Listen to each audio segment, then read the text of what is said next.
Hello everyone and welcome to the published classes. This video is the continuation of chapter number 19, A Seed Tells a Farmer's Story. More and more expenses. The next 20 years saw even more changes. Without cows and buffaloes, there were no cow dung to be used in the fields as fertilizer. अगले 20 सालों में और भी बहुत सारे changes आए.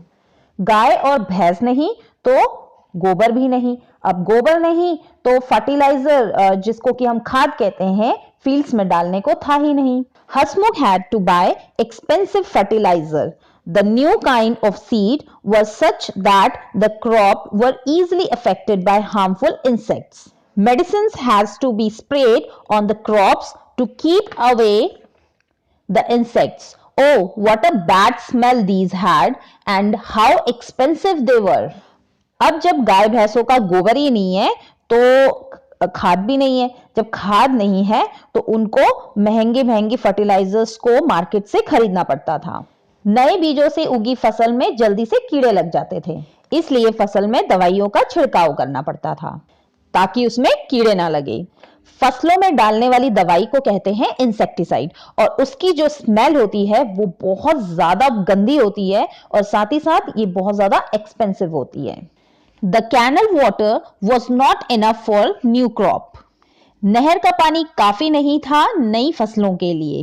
All the farmers used pump to lift water from deep under the ground. To meet all these expenses, loans had to be taken from the bank. Whatever little profit was made was used to repay the loan. अब हसमुख के गांव में सभी लोग अपने अपने pump लगाकर जमीन के बहुत नीचे से खूब सारा पानी खींच लेते थे. सीड्स, फर्टिलाइजर, इंसेक्टिसाइड और कई सारे और खर्चे थे जैसे कि बड़ी बड़ी मशीन्स खरीदना. तो इस टाइप के सारे ही खर्चों को पूरा करने के लिए उनको बैंक से लोन लेना पड़ता था और इन सारे खर्चों को पूरा करने के बाद जो थोड़ा बहुत उनको प्रॉफिट होता था उसका पैसा उनको देना पड़ता था लोन वालों को, बैंक वालों को, ताकि वो अपने लोन को थोड़ा कम कर सकें. But there was little profit. Everyone was growing cotton, so the cotton prices were not as high as before. पर इन सब चीजों में उनका प्रॉफिट बहुत कम होता था. वो बहुत कम इसलिए होता था क्योंकि हर कोई अब कॉटन ही उगाना शुरू कर दिया था, तो इसीलिए कॉटन के प्राइसेस कम हो गए थे. जब कभी भी किसी चीज की सप्लाई ज्यादा होती है तो उसका रेट कम हो जाता है. क्योंकि अब सब लोग कॉटन ही उगाने लगे थे तो इसीलिए मार्केट में कॉटन का प्राइस कम हो गया था. अब कॉटन के प्राइस उतने नहीं थे जो कि पहले थे. The soil itself was no longer the same. अब soil भी पहले जैसी नहीं रह गई थी. Growing the same crop over and over and using so many chemicals has affected the soil so much that now nothing could grow well there. It was becoming difficult to earn a living by farming alone. अब soil पहले जैसी नहीं रह गई थी क्योंकि बार बार उसमें एक ही तरीके की क्रॉप उगाई जा रही थी. इंसेक्टिसाइड यूज करने की वजह से बहुत सारा केमिकल मिट्टी में मिल जाता है, जिस वजह से अब मिट्टी की जो बोलते हैं उर्वरक शक्ति वैसी नहीं रह गई थी जैसे कि पहले हुआ करती थी. अब उस मिट्टी पे चाहे कुछ भी उगा लो वो अच्छे से उग नहीं पाता था. जब अच्छे से नहीं उग पाता था इसलिए प्रॉफिट भी उतना नहीं हो पाता था. इसलिए अब किसी भी इंसान के लिए ये बहुत ज्यादा मुश्किल हो गया था कि वो सिर्फ फार्मिंग के बेस पे ही अपनी लाइवलीहुड कमा सके. Hasmukh too changed with the time. He is often tense and angry most of the time. His educated son Paresh did not want to do farming. He now started work as a truck driver. हसमुख भी अब पहले जैसा नहीं रह गया था क्योंकि अब उसे बात बात में गुस्सा आ जाता था और उसे बहुत ज्यादा टेंशन रहती थी. और उसका बेटा जिसका नाम परेश था, परेश फार्मिंग का काम नहीं करना चाहता था, इसलिए उसने अब ट्रक ड्राइविंग का काम शुरू कर दिया था. After all, the bank loan still had to be repaid. Often Prakash does not come home for days. At times he is away for a week. और उसने ये काम इसलिए शुरू किया क्योंकि उसको बहुत सारा बैंक का लोन रीपे करना था. और परेश क्योंकि उसका ट्रक ड्राइविंग का काम था इसलिए वो कई कई दिनों तक घर नहीं आता था और कई बार तो वो हफ्तों हफ्तों तक नहीं आता था. 2 days back, when he came home, Paresh started looking for something. Ba, he asked his mother, where is Dadaji's wooden seat box? It will be useful to keep the screws and tools for the truck. Now, do you understand why I told you my story? घर आने के बाद परेश कुछ ढूंढने लगा और अपनी mummy से पूछता है कि दादाजी का वो वुडन बॉक्स जिसमें कि वो सीट रखा करते थे वो कहाँ है, और वो मेरे स्क्रूज और टूल्स को रखने के काफी ज्यादा काम आ सकता है। अब समझे मैंने तुम्हें अपनी कहानी क्यों बताई, और क्या आप लोगों को भी समझ में आया सीट ने अपनी स्टोरी क्यों बताई, और क्यों बाजरा सीट्स ने कहा था अगर आज नहीं बताया तो शायद बहुत ज्यादा देर हो जाए। शायद अब आप लोग सभी समझ सकते हैं कि ये प्रोग्रेस थी या नहीं थी, और सीट्स को क्यों डाउट था कि ये प्रोग्रेस थी। आपने यहाँ पे देखा कि पहले समय में एक्सपेंसेस कम थे और मुनाफा जितना भी होता था वो उनके लिए इनफ था, पर अब की जो फार्मिंग है उसमें एक्सपेंसेस ज्यादा हैं और उसका जो रिटर्न है वो उतना ज्यादा नहीं मिल पाता। तो आपने देखा कि इससे ना इंसान की कोई प्रोग्रेस हुई है और ना ही देश की कोई प्रोग्रेस हुई है। Now let's read a report from a newspaper. ये आंध्र प्रदेश का न्यूज़पेपर की रिपोर्ट है ट्यूसडे 18 दिसंबर 2007 की। Farmers in Andhra Pradesh have been sent to jail for not being able to pay back their loans. यहाँ पे रिपोर्ट में लिखा है कि आंध्र प्रदेश के जो फार्मर्स हैं उनको जेल में डाल दिया गया है क्योंकि वो अपने लोन को रीपे नहीं कर पाए। They had suffered a big loss in farming, और उनको फार्मिंग में बहुत ज्यादा लॉस हो गया। One of these farmer, Nalappa Reddy, had taken a bank loan of ₹24,000. Nalappa Reddy नाम के एक जो फार्मर हैं उन्होंने बैंक से लोन लिया था 24,000 का। To repay the loan, he had to take another loan from a private money lender at a very high rate of interest. तो नलप्पा रेड्डी ने बैंक के लोन को रीपे करने के लिए उन्होंने एक और लोन ले लिया, वो भी प्राइवेट मनी लेंडर से, और जो प्राइवेट मनी लेंडर होते हैं उनके इंटरेस्ट रेट होते हैं वो बहुत ज्यादा हाई होते हैं। Even after repaying of ₹34,000, ready could not repay the entire loan. यहां पर हमने देखा कि उन्होंने 24,000 का लोन लिया था, बट उन्होंने कितना पे कर दिया है? 34,000 पे कर दिया है। मींस 10,000 उन्होंने एक्स्ट्रा पेमेंट दे दी है, फिर भी उनका जो पूरा लोन है वो खत्म नहीं हुआ है। और क्यों नहीं खत्म हुआ है? क्योंकि जो इनका इंटरेस्ट रेट होता है वो बहुत ज्यादा हाई होता है, तभी तो 10,000 रुपए एक्स्ट्रा देने के बावजूद उनका लोन अभी तक खत्म नहीं हुआ। Reddy says the bank sent farmers to jail for not paying back small loans. Ready कहते हैं कि फार्मर्स को जेल इसलिए भेज दिया गया क्योंकि उन्होंने छोटे से जो लोन थे, जैसे कि आपने देखा 24,000 में भी उन्हें 34,000 पे कर दिया, फिर भी इन लोगों को जेल में भेज दिया गया, जबकि ये लोन बहुत ज्यादा छोटा था, उनका अमाउंट आ चुका था।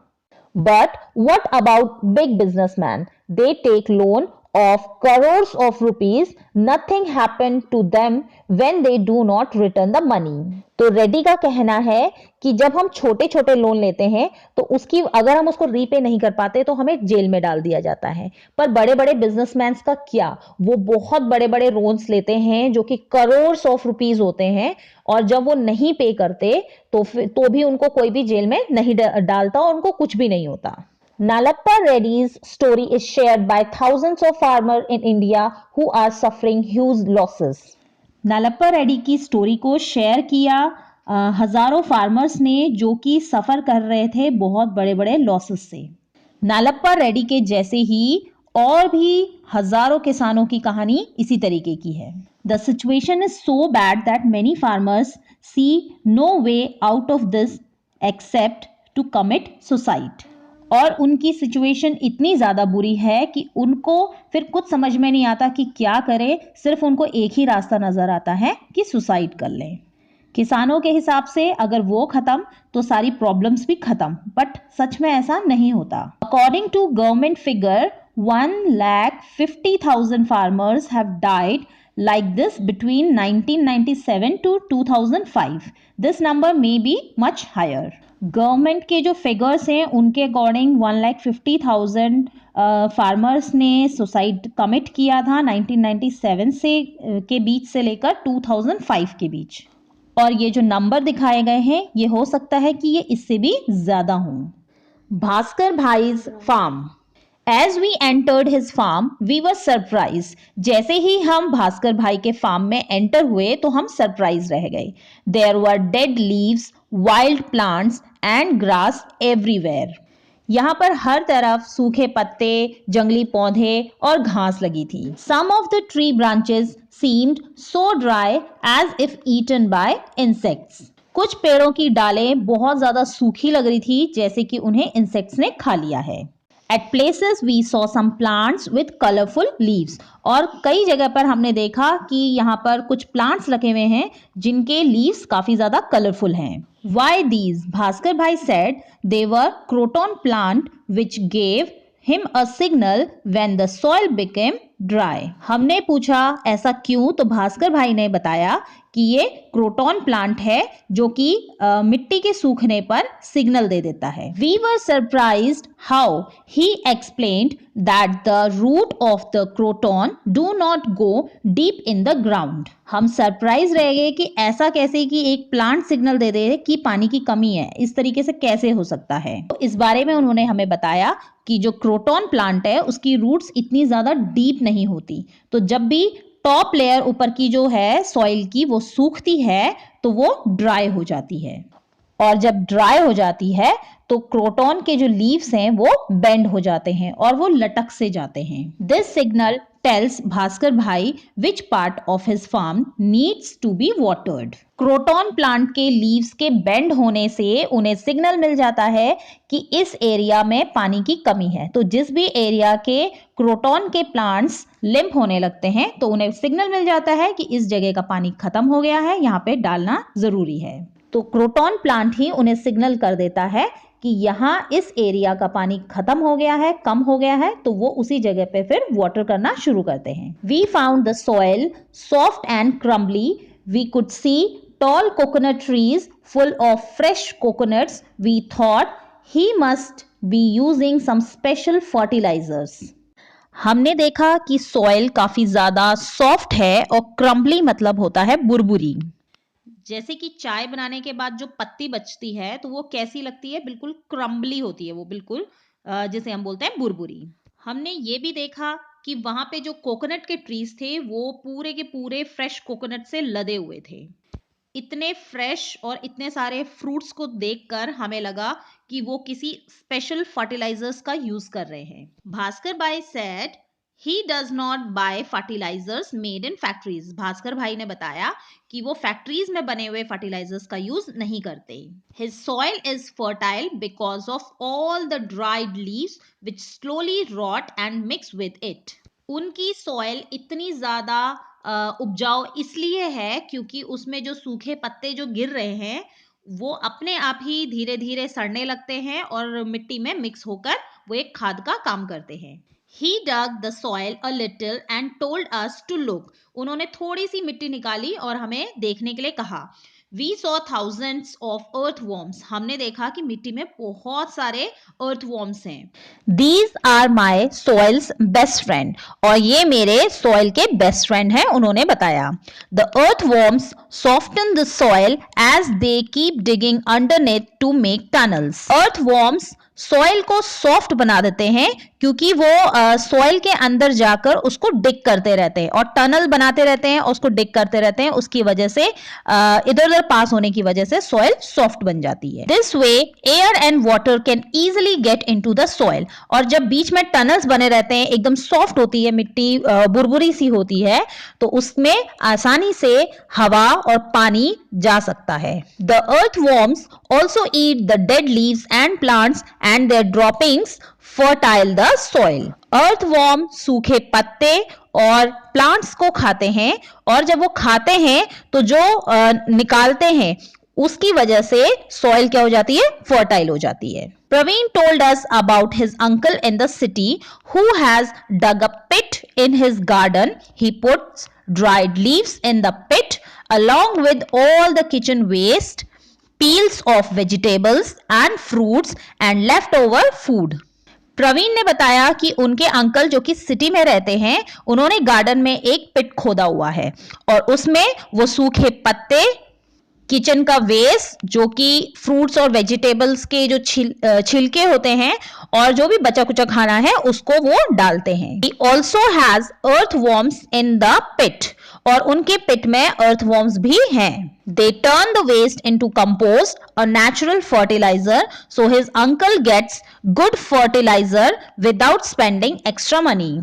अर्थवॉर्म्स वेस्ट को, जितना भी वेस्ट है उसको कंपोस्ट बनाने के लिए हेल्पफुल होते हैं। और कंपोस्ट क्या है? एक नेचुरल फर्टिलाइजर है, हमें इसको मार्केट से खरीदने की जरूरत नहीं है, इसको हम खुद ही घर में भी बना सकते हैं और ये बाहर के केमिकल वाले फर्टिलाइजर से बहुत ज्यादा अच्छा होता है। इसलिए उनके अंकल को, क्योंकि वो घर में ही बनाते हैं, इसलिए उनको कोई भी एक्स्ट्रा पैसा वेस्ट नहीं करना पड़ता, कुछ भी स्पेंड नहीं करना पड़ता और उनको घर में ही फर्टिलाइजर मिल जाता है। We all had some fresh coconuts from the farm और फार्म के हमने कुछ फ्रेश कोकोनट्स को खाया। दे वर रियली टेस्टी और वो सच में बहुत ज्यादा टेस्टी थे।